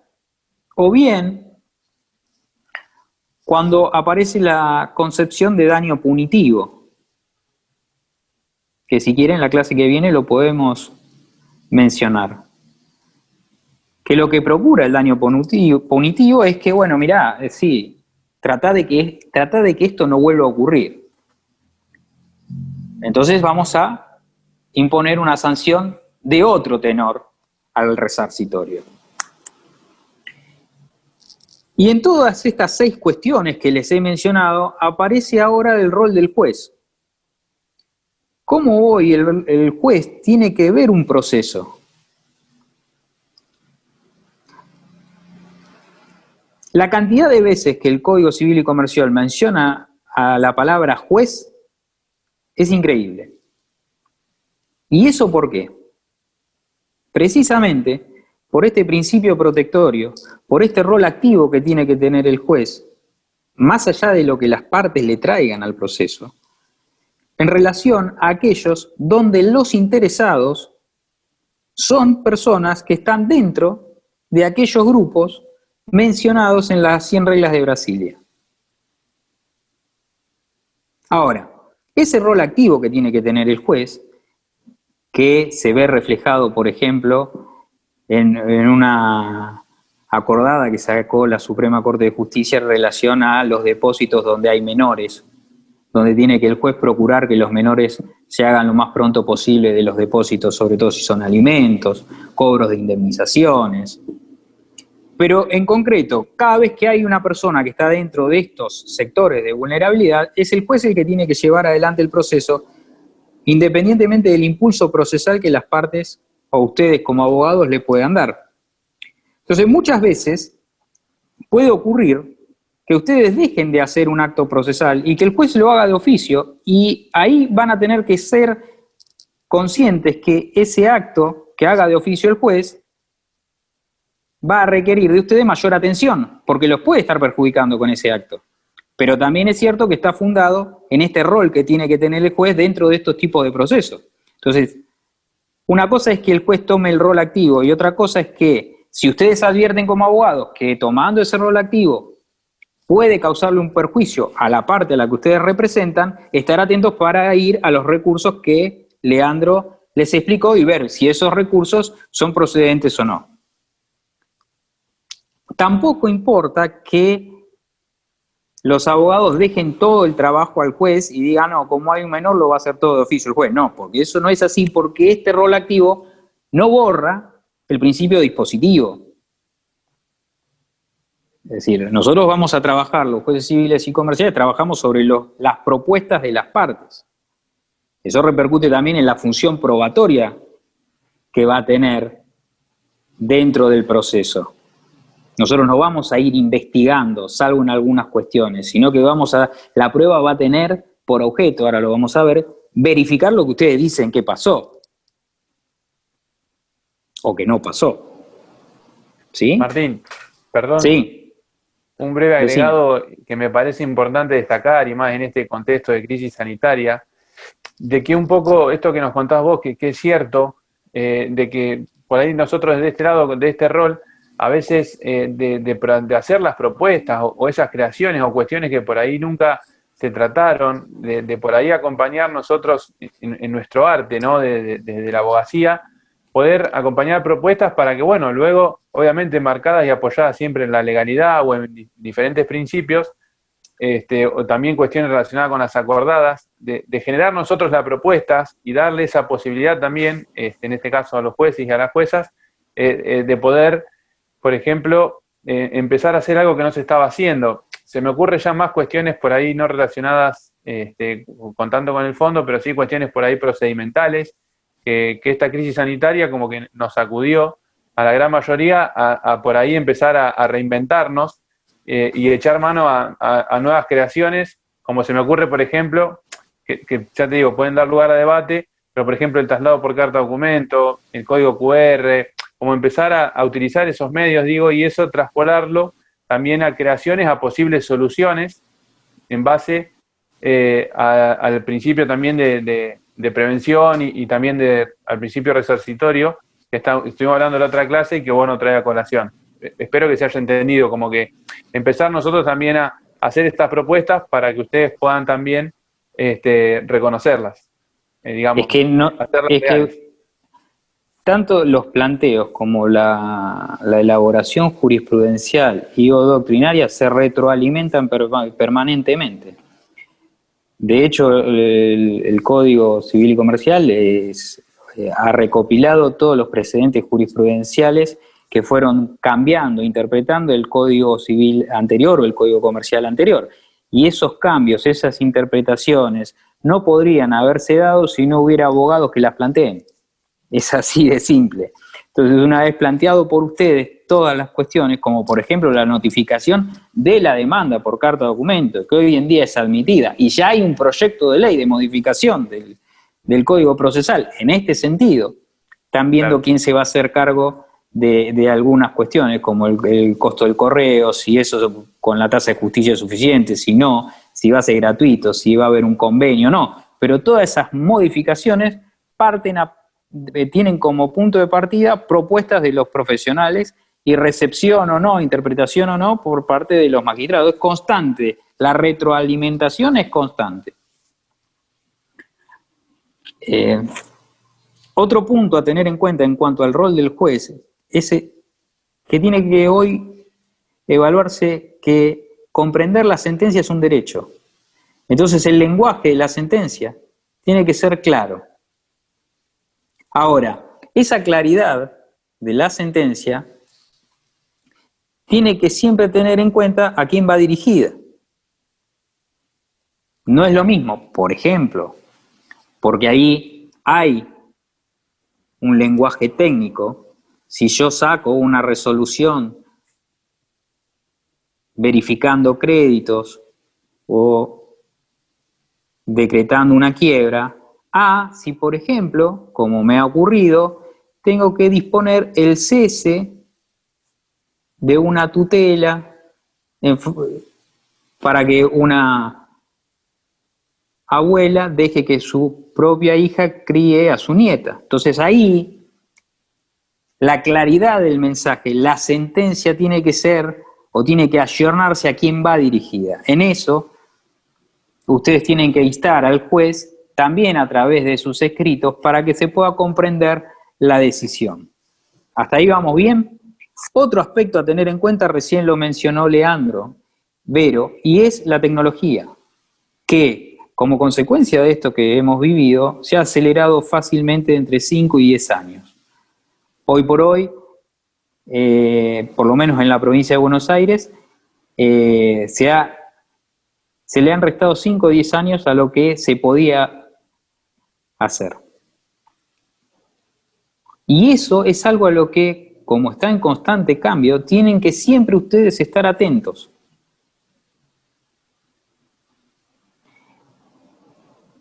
Incluso hay dependencias del Poder Judicial de la provincia de Buenos Aires, en los que yo conozco, civil y comercial, que ya van mucho más adelantados en lo que a los trámites procesales respecta a través de diversas plataformas, páginas web. Entonces eso es algo con lo que van a convivir, que no me pasaba, por ejemplo, a mí. Ustedes van a tener que convivir, de hecho creo que están preparados, con cambios constantes. Miren, desde el año 2012 a esta parte, Patricia, decime si me olvido algo, pero hemos tenido ley de mediación, modificación de la ley de honorarios, modificación de las notificaciones electrónicas, nuevo Código Civil y Comercial, oralidad en el proceso civil y comercial.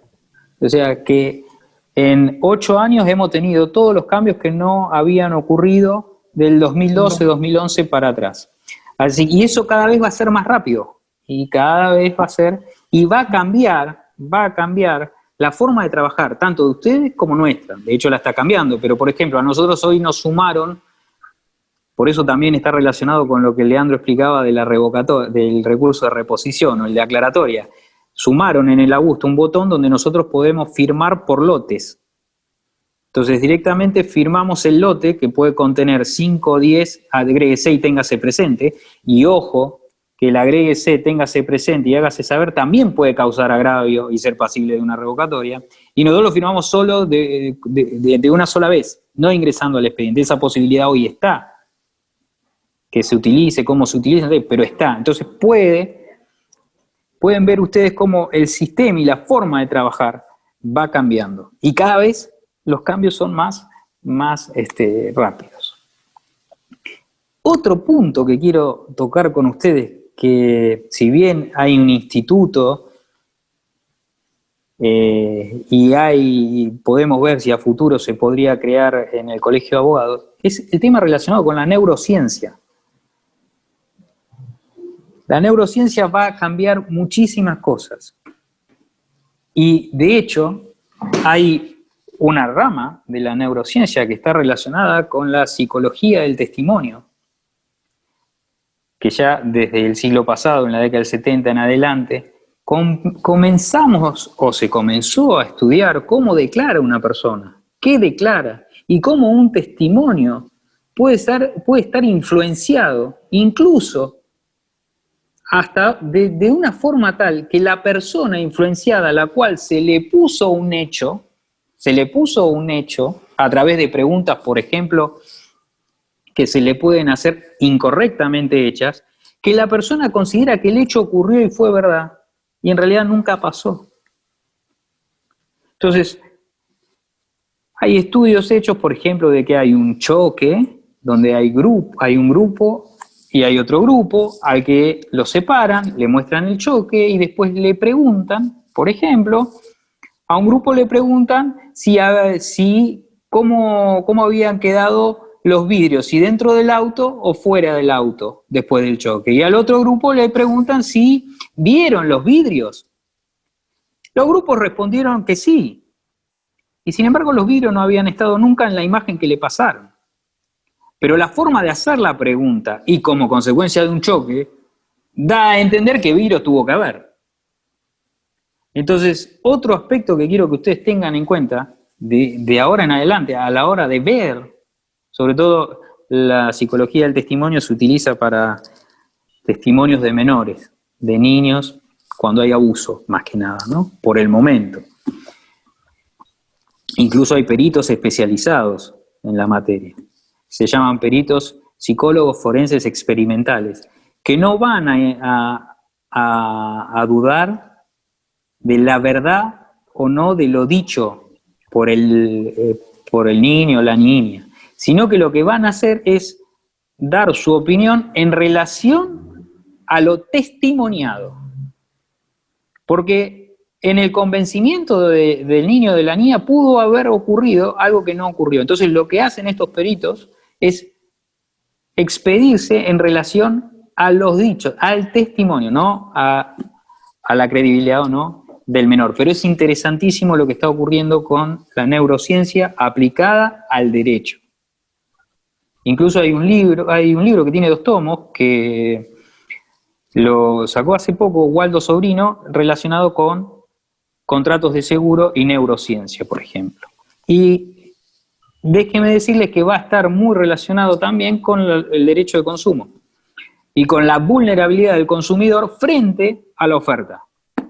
Sí, Patricia, ibas a decir algo. Sí, una pregunta. Y en ese caso, ¿cuándo se pediría esto? O sea, ¿habría que ofrecerlo, pedirlo cuando se pide la prueba? Porque lo primero que hay que tener en cuenta, complemento. claro, lo primero que hay que tener en cuenta en este caso puntual es si el tipo de declaración que va a hacer el testigo resiste la de un perito forense experimental. En el Entonces, caso de familia lo veo muy claro, pero por exacto. ejemplo, en un daño, este ejemplo que daba En un daño, por eso. ¿cómo lo tengo que pedir cuando pido la pericia o se puede pedir después? No, para el ofrecimiento de prueba de acuerdo al tipo de proceso. Por eso, pero ¿cómo voy a saber?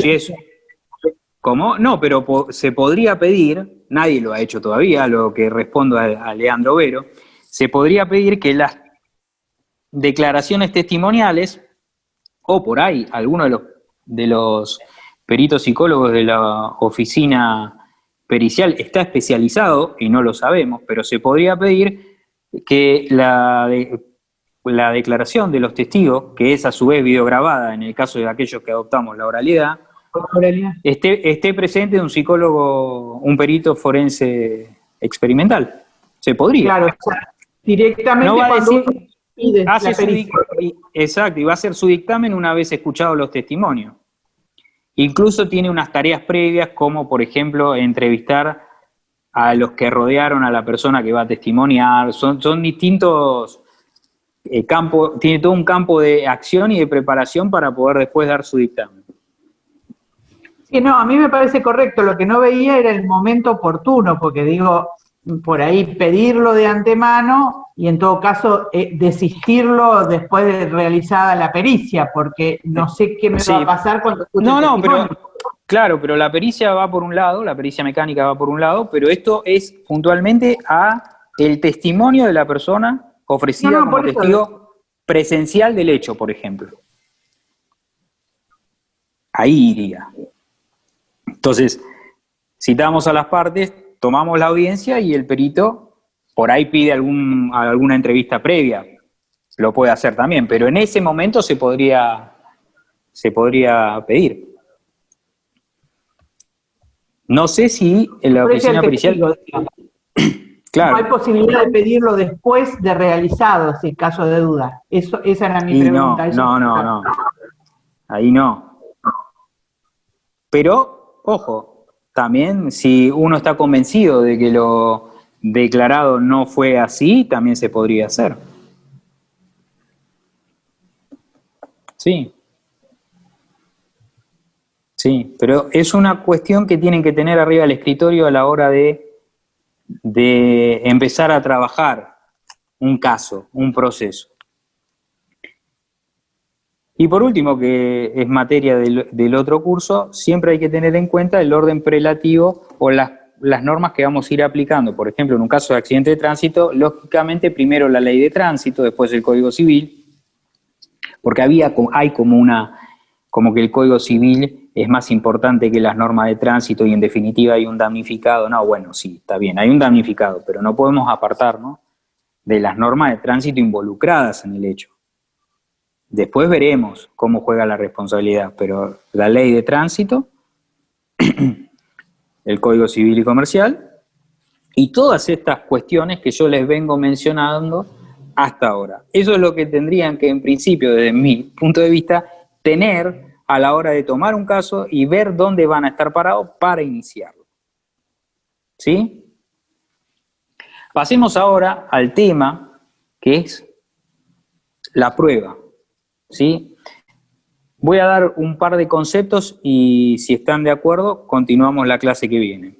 Lo primero que tenemos que tener en cuenta es cuáles son los hechos que hay que probar. Y eso el artículo 375 del Código Procesal Civil y Comercial lo expresa de una manera correcta. Son hechos conducentes y sobre los que hay discusión.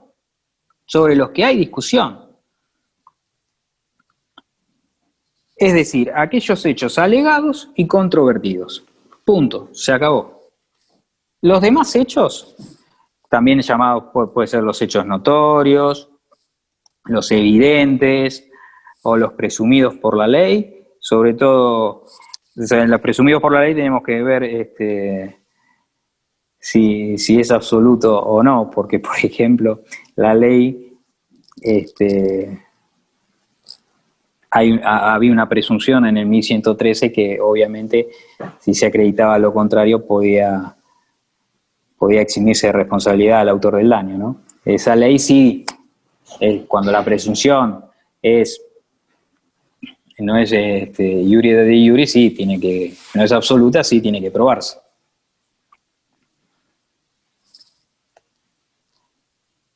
¿Todos saben que es un hecho notorio? Son aquellos que entran naturalmente en el conocimiento cultural y en la información normal de los individuos. ¿Saben qué es un hecho evidente?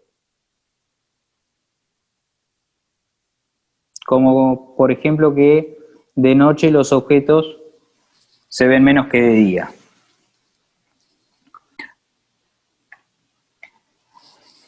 Y los presumidos por la ley son los que les acabo de decir, que puede ser una presunción absoluta donde no se necesita prueba o una presunción relativa donde se invierte la carga de la prueba. Y en esta inversión de la carga de la prueba radica la acreditación de los eximentes de responsabilidad que contenía el artículo 1113 y que en caso de accidentes en tránsito también se deben verificar con el nuevo Código Civil y Comercial. Por ejemplo, la culpa de la víctima. Eso sí requiere prueba, más allá de la presunción relativa que podría existir. ¿Quién tiene la carga de probar el hecho? Y esto es muy importante y está relacionado con esa presunción. La carga de la prueba, como dije en el artículo 375, la tiene aquel que invoca el hecho.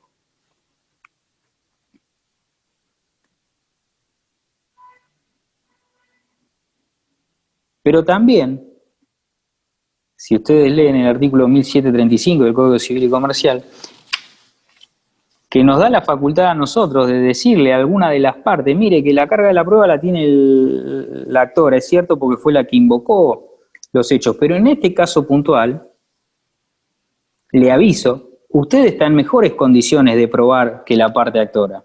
Entonces va a tener que usted traerme la prueba que tenga en su poder y que permita eximirlo de responsabilidad. Ocurre, por ejemplo, con las malas praxis en materia de medicina. Si el juez hoy, antes no era así, tiene que avisar, por este artículo que les acabo de mencionar, que va a utilizar o que va a invertir la carga de la prueba o bien que va a hacer uso de la carga dinámica de la prueba, que es esto que les estoy diciendo, en virtud de que aquel que está en mejores condiciones de probar tiene que arrimar al proceso aquella prueba que esté en su poder. Y tiene un sustento que es el principio procesal de colaboración para con la otra parte y para con el juez, para llegar a aquella supuesta verdad jurídica material. También hay otro tipo de prueba, que es la prueba indiciaria sí. Perdón, Martín. El tema del 1735 con respecto, ¿no?, a la oportunidad, o sea, ¿cuál considerás que el juez tendría que hacer uso de esa facultad que tiene de establecer, bueno, al demandado que pruebe esto en función de la carga dinámica y demás? ¿En qué oportunidad procesal? ¿En la audiencia preliminar? En el caso de aquellos jueces que estamos con la oralidad, entiendo yo que al citar a la audiencia preliminar, sería la mejor, y después sí reiterarlo en la audiencia preliminar. Y porque el Código Procesal no dice nada todavía, ¿no? Y el Código Civil tampoco, con el tema del ofrecimiento de la prueba en función de esta disposición del juez. ¿Cómo articularíamos? También podría hacerse al momento de darse el traslado de la demanda, que también es como avisar de antemano a quien va a contestar la demanda, sí. Mirá, se invierte la carga de la prueba, vas a tener que colaborar, entonces ahí le estaría facilitando, dando la posibilidad de ofrecer más prueba de la que tenía. Eso también. Perdón, pero también podría ser. Lo que pasa siempre tengo la duda. Lo que pasa no sé que en ese rol del juez que hablaba de ese rol activo, cuando vos citás a las partes a la audiencia de oralidad, lo que estableces con los letrados, y esto es muy importante, es un plan de trabajo sobre el proceso, de común acuerdo. Se hace un plan de trabajo sobre el proceso. No es, esto no va, esto sí va, esto no lo quiero, esto es sobreabundante, este hecho no es conducente. No. Porque muchas veces ocurre, de hecho se ha planteado en las audiencias, que uno lee el proceso, sobre todo en los casos de responsabilidad civil por accidente de tránsito, y uno ve que hay prueba que es innecesaria. Sin embargo, por ejemplo, la absolución de posición. ¿Sí? Hay países donde la absolución de posición es opcional. Y hay países donde la absolución de posiciones en materia civil y comercial es solo a requerimiento que el juez la entienda necesaria. Pero dejando de lado el tema de la absolución de posiciones, vos lo que hacés con los profesionales que concurren a la audiencia en el proceso de oralidad es establecer un plan de trabajo. Por ejemplo, usted insiste con el oficio al registro de la propiedad o el oficio al municipio para ver si tenía o no carnet de conducir habilitante de la motocicleta. Insiste con eso. Bien, perfecto. Lo va a hacer. Salvo que la parte reconozca en la audiencia que no lo tenía.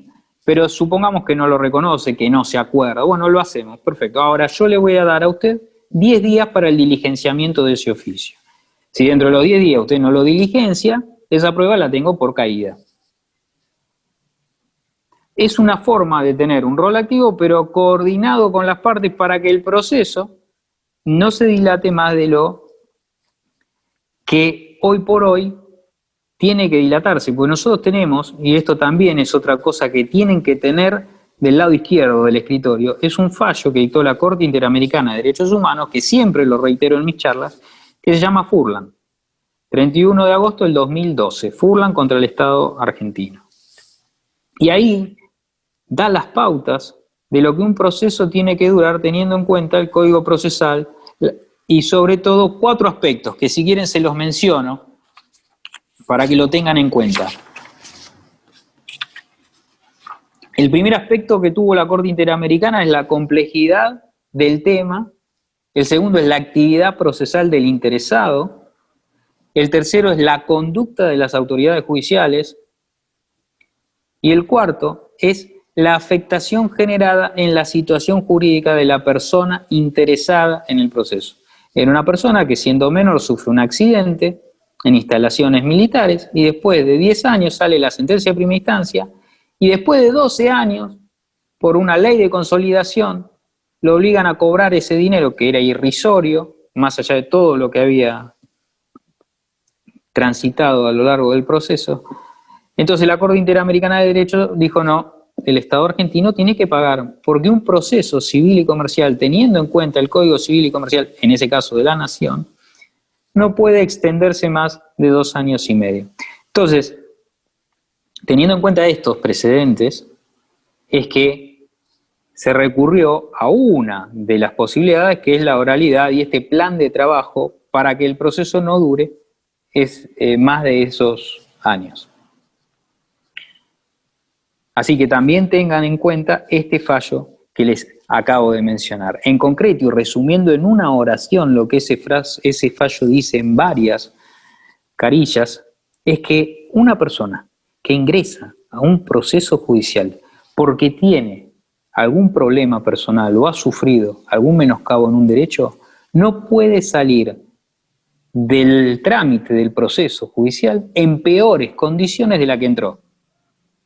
Si esto ocurre, está mal. Algo hicimos mal. Y el proceso, evidentemente, no solo, aparte de ser engorroso, de tardar y todo, sino que a su vez produjo un daño a esa persona. A grandes rasgos, estoy resumiendo, ¿no? Pero bien, decía de la prueba indiciaria o presuncional, hay muchas veces que nosotros no tenemos prueba directa sobre lo que ocurrió, cómo ocurrió el hecho. Entonces, lo que sí tenemos son hechos relacionados con el hecho principal. Esos hechos relacionados con el principal es lo que denominamos indicios. Cuando nosotros tenemos muchos indicios, podemos ahí presumir que el hecho principal ocurrió, de la forma en que alguna de las partes lo narró. Siempre traigo a colación una sentencia que hace muchos años se dictó en la sala en la que yo trabajaba como funcionario, y era una nena a la cual, dentro del ámbito familiar, mamá, papá y la abuela, le había explotado un sifón en la casa. Entonces, salió corriendo el padre, llamaron a la ambulancia, y claro, el hecho, y alguno de los jueces opinó distinto, el hecho no tenía testigos que pudieran declarar por el 425, porque no podía declarar la mamá, el papá, el abuelo. La nena era menor, pero sí pudo declarar, por ejemplo, un vecino que vio salir al papá con la nena ensangrentada, el enfermero que le fue trasladada en la ambulancia, la historia clínica que entró por un corte. Entonces, hechos, indicios, no del hecho de la explosión del sifón, que permiten presumir que ese sifón explotó y cortó la pierna, en ese caso, de la niña. ¿Me explico en qué consiste una prueba indiciaria que forma o crea una presunción?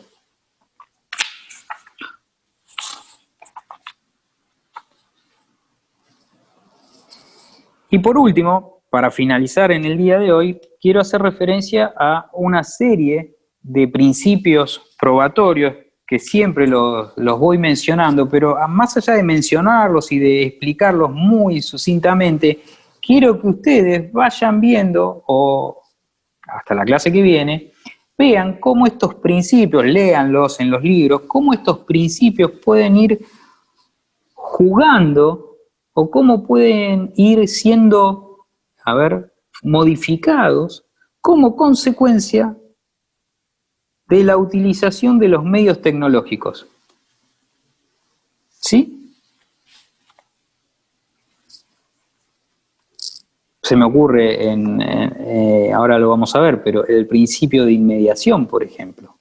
La inmediación que yo tengo con ustedes, si esta clase la estuviera dando de manera presencial, es la misma que estamos teniendo ahora. Una audiencia tomada con Microsoft Teams, ¿tiene la misma inmediación el juez con los testimonios que si la audiencia es presencial, videograbada? Entonces, esto es lo que quiero que ustedes vayan viendo y analizando y examinando. Por ahí es igual, por ahí no modifican nada, o por ahí modifica todo.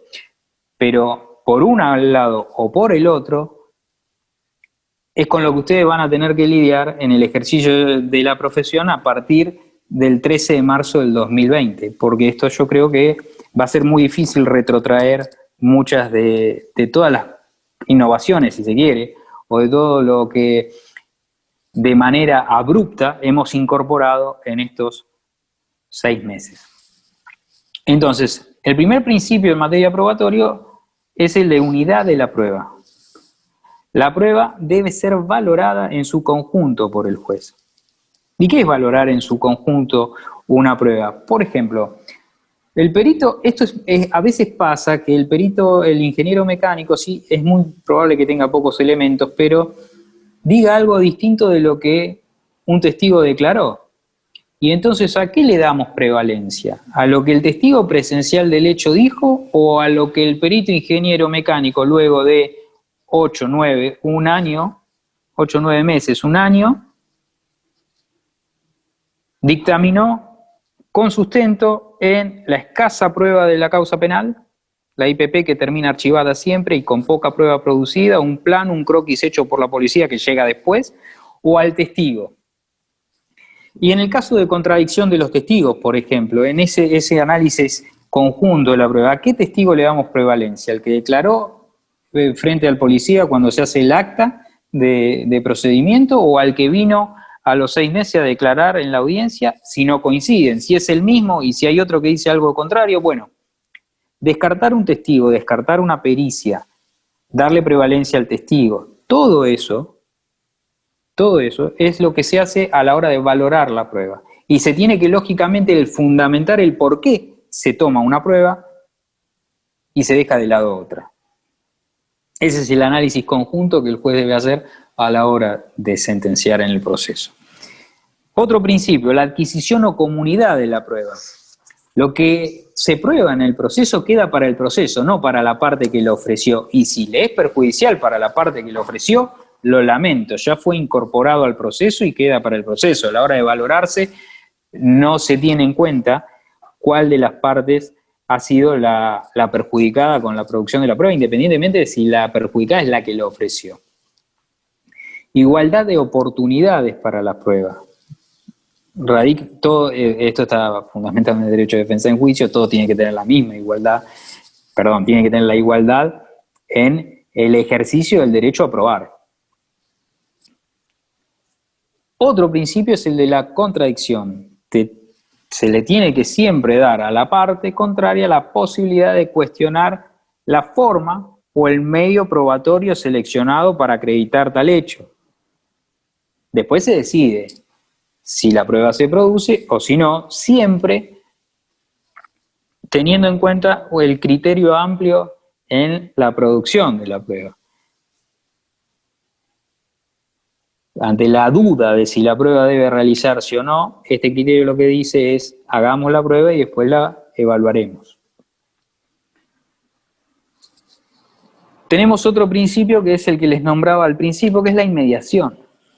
Es esa inmediación del juez con los medios probatorios. Uno de los fundamentos de la instauración de la audiencia preliminar y de la audiencia de vista de causa es la inmediación, el contacto del juez con los medios probatorios, ya sea con las partes o con los testigos y o con los peritos, porque en la audiencia de vista de causa puede ser citado el perito al cual se le pueden hacer preguntas en el caso de que la pericia esté realizada a esa fecha. Lo que nos está ocurriendo muchas veces es que la pericia, por demoras, no se realiza en el plazo en el que fijamos la audiencia de vista de causa, y ahí se adoptan varios caminos. La audiencia de vista de causa se toma igual y después se bilateraliza la pericia para con las partes, o bien se suspende la vista de causa hasta que esté la pericia y después se toma la vista de causa. ¿Por qué? Porque el fundamento en ese caso es que con la pericia hecha es probable que en la audiencia de vista de causa se llegue a un acuerdo.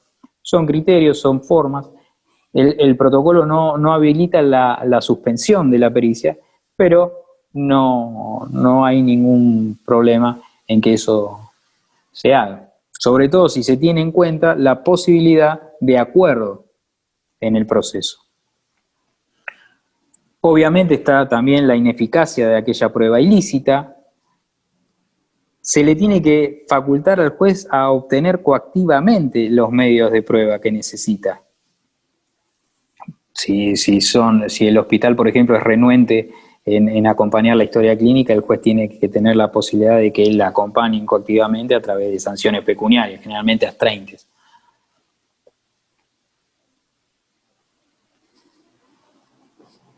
También está el principio de libertad de la prueba, donde se permite a las partes probar el hecho invocado a través de los distintos medios de prueba que entienda corresponder. Muchas veces lo que ocurre es la oposición a prueba informativa, porque en realidad tiene que ser reconocimiento en el juzgado, porque si no por ejemplo, de ese documento, si no se le veda la posibilidad de cuestionar, lo que muchas veces también es rechazado, porque ese cuestionamiento también se puede hacer a través de algún escrito una vez que fue acompañado la prueba informativa. Así que siempre, si bien hay libertad de prueba, no hay que abusar de esa libertad de prueba. Y en esto vuelvo a insistir en el rol del juez, en que es el encargado de velar porque la prueba se produzca en tiempo propio. Ya había advertido en su caso por cuántos días tenía que, por ejemplo, dinamizar o efectivizar el diligenciamiento del oficio, y si en ese día no se hizo, bueno, salvo alguna cuestión justificada, puede dar otro plazo para que, por ejemplo, la prueba informativa se desarrolle. Y como último punto, quería hablarles quería mencionarles nada más, investiguenlo, es interesante porque muchas veces aún hoy se confunden cuál es la diferencia entre la negligencia y la caducidad de la prueba. Lo único que les voy a adelantar es que la negligencia tiene que ver con algo subjetivo y la caducidad es con algo objetivo. ¿Sí? Si les parece, terminamos acá y la clase que viene ya nos metemos de lleno con diligencias preliminares, medidas cautelares, si quieren, en los procesos de daños y perjuicios y si quieren, tocamos algún tema relacionado con la cuantificación del daño, que es lo que hoy preocupa y muchísimo, y estamos todos viendo cómo cuantificamos el daño, si recurrimos a fórmulas matemáticas, si no recurrimos a fórmulas matemáticas, si el código exige un parámetro objetivo y si ese parámetro objetivo que exige el código es exclusivamente una fórmula matemática, o si cuando se habla de parámetros objetivos hablamos de las circunstancias objetivas de cada una de las personas que ha sufrido el daño y después ver a qué recurrimos, por ejemplo, la teoría del cálculo point, para poder cuantificar. Y siempre hay que tener en cuenta en lo que hace a la cuantificación del daño, por qué se proponen los cambios, ¿sí?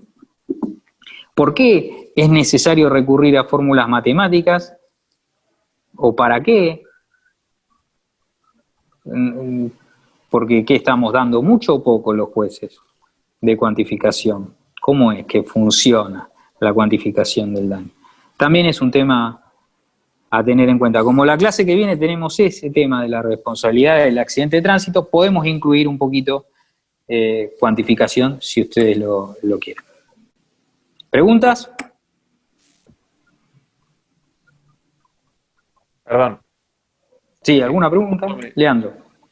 Sí, no, justo me entró una llamada, perdón, me silencié, estaba por decir que es un tema importantísimo el de la cuantificación del daño y bueno, puede dar mucho debate. Quienes recién estamos arrancando quizás es donde también se generan un montón de dudas, nos llega quizás nuestro primer daño y no sabemos para dónde agarrar, o los rubros, bueno, es un tema lindo que yo creo que estaría bueno, que no estaría de más hacer un abordaje, yo sé que es un tema extensísimo, pero lo podemos charlar. Y bueno, Sí, respecto a lo de hoy, Martín, gracias. La verdad que hemos tenido como un pantallazo general de un poco, más que nada, a qué herramientas normativas quizás tenemos que tener en cuenta, esto que nombraste vos de las 100 reglas de Brasilia, que muchas veces quizás no se conocen, más que nada relacionado con lo que es acceso a la justicia, cómo conjuga con nuestra Constitución, que es importante también tenerlo en cuenta. Y una de las cuestiones que me interesa también destacar, esto que nos proponés, de empezar a repensar estos principios en materia probatoria, cómo impactan con la utilización de los medios tecnológicos, que me parece que es el tema que se viene acá al futuro, donde la vida, nuestra gran parte de nuestra vida, ya pasan a través de los dispositivos, y bueno, y esto del rastro, la huella digital, bueno, nos puede llevar a un montón de conversaciones, así que sí, gracias, también hay otros aspectos que les cuento. La Universidad de La Matanza hizo un convenio con la Suprema Corte de Justicia para ir incorporando el experticia. ¿Qué es el experticia? Es lo mismo que el Prometea, es decir, inteligencia artificial aplicada a nuestros procesos. Siempre eso comienza con lo más fácil. Es muy probable que sea para decretar una caducidad de instancia, para una sentencia de beneficio de litigar sin gasto, donde estén las declaraciones de los testigos, pero hay algunas cosas que a ustedes, yo les siembro la duda porque creo que a mí, ya puede ser que me toque, pero ya si tenemos inteligencia artificial por un lado, si por otro lado utilizamos fórmulas matemáticas, y entonces habría que ver cómo juega la humanización o no de un proceso judicial y hasta dónde puede uno ir con esos temas de tecnología que indudablemente pueden traer celeridad, pueden traer, si se quiere, seguridad, pero hay que estar atentos a los errores.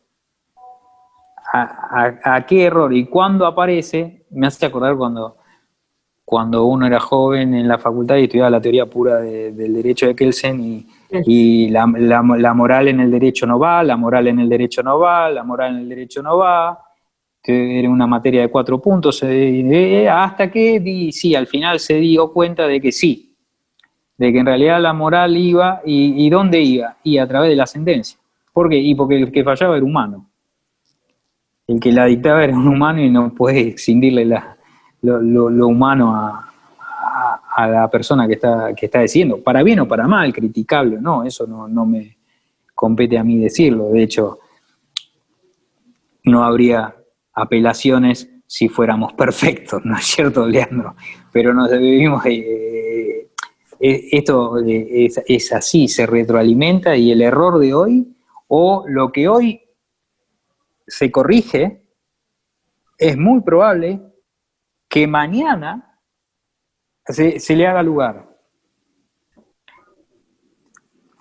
Y ahí hay otro tema relacionado con la indemnización y la cuantificación del daño en la provincia de Buenos Aires, que es la tasa de interés que se aplica en los procesos de daños y perjuicios, donde hay jueces de primera instancia que ya comenzaron, no todavía yo, porque tengo mis dudas, no quiero hacer transitar, o no se puede hacer transitar a todas las instancias hasta que quede firme por el momento, pero ya están dando la tasa activa. Y es probable que si alguno de esos procesos el día de mañana llegue a la Suprema Corte, capaz que lo que hasta ahora era tasa pasiva hay otros componentes que no voy a mencionarlos acá, pero lo que hoy probablemente se revoque, tal vez el día de mañana se haga lugar. Lo que sí es importante es estar despiertos y entender que esto está en constante movimiento y es en constante cambio, a veces hasta abruma los cambios que se van produciendo. Cuando yo entré a tribunales, sentencia de beneficio, andá que está el estante, la copia, allá ponele los nombres y listo. Y así fue durante 10, 15 años. Hoy por hoy tenés que ver cada caso en particular. Cada una de las personas, y eso ustedes también como profesionales, cada una de las personas que está integrando el proceso. Los que ustedes representan y contra quienes van a litigar. Si se quiere, desde ese punto de vista, es más artesanal, algo como lo que decía Leandro Enríquez, es algo más artesanal cada uno de los procesos. Fíjense ustedes que en materia de juicio ejecutivo, la Ley de Defensa del Consumidor hasta cambió la competencia. Entonces, ese diálogo normativo, eso que tiene que haber entre distintas fuentes del derecho es constante. No es fácil, pero ustedes están preparados para eso, porque viven muchos cambios. El multitasking es una falacia, sépanlo, pero se usa. No podemos estar en muchas cosas a la vez. Eso nos hacen creer, pero no es así. Así que bueno, que tengan una buena tarde. Nos vemos, si Dios quiere, el martes que viene. ¿Les parece bien? Martín, muchas gracias. Gracias, Patri, a ustedes, como siempre, por acompañar en la académica. Bueno, nos vemos el martes que viene. Y bueno, y recuerden que quedó ese trabajo práctico ahí un poco conjugando con los que nos había hablado Leito, el caso práctico el recurso, Martín, de que pasa con el acreedor, que se queda ahí dando vueltas y dice, bueno, ¿y ahora a quién le pregunto? Bueno, sobre todo perfecto. Cuando la sentencia de proceso ejecutivo no da la posibilidad del juicio ordinario posterior. Es decir, termina la discusión. Perfecto. Bueno, bien. Muchas gracias. Hasta luego.